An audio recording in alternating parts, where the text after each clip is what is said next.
third chapter of the 12th standard history notebook, you will come across this image. This is Red Fort in 1857. And this is where I live now. And this is how this place looks today.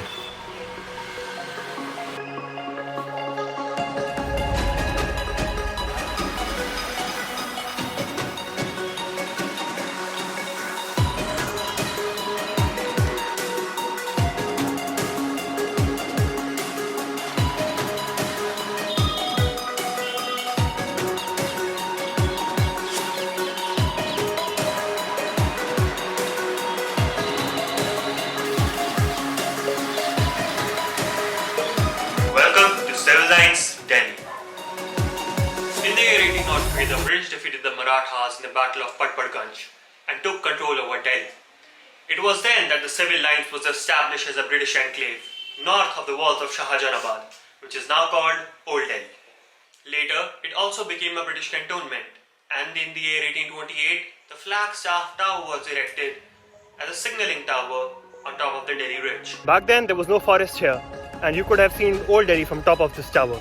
During that time, many colonial bungalows were built here, but in the Revolt of 1857, most of them were destroyed. And what remains are either private properties or government properties. For example, the Metcalf House, which is now a very secret facility of the DRDO, and it is also haunted. Delhi was a major center of the Revolt of 1857. On one hand, mutineers from Meerut barged into the courts of Bahadur Shah Zafar, forcing him to lead the revolution. On the other hand, there was intense fighting going on in civil lines. The Indians successfully captured civil lines from the British. And the British living in civil lines took refuge in this tower. The British captured back civil lines in mid-September of 1857 under the leadership of Hudson. And it is in his name you will find Hudson Lane, just north of civil lines, a popular hangout spot for the Delhi University students. In the memory of the soldiers killed in the revolt of 1857, the British erected the Mutiny Memorial here in civil lines.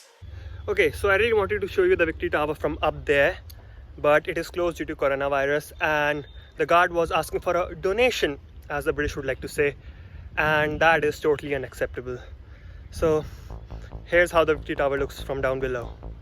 This Gothic tower is built in red sandstone and is also called Jeetgargh or Victory Tower. It is said that the souls of the fallen soldiers still haunt these forests, and you can hear them fighting at night. Just north of Victory Tower, there is an Ashoka Pillar, which was brought here by Firoz Shah Tughlaq in 1356 from Meerut. Pro tip: if you ever come to civil lines, do come by an auto or a car.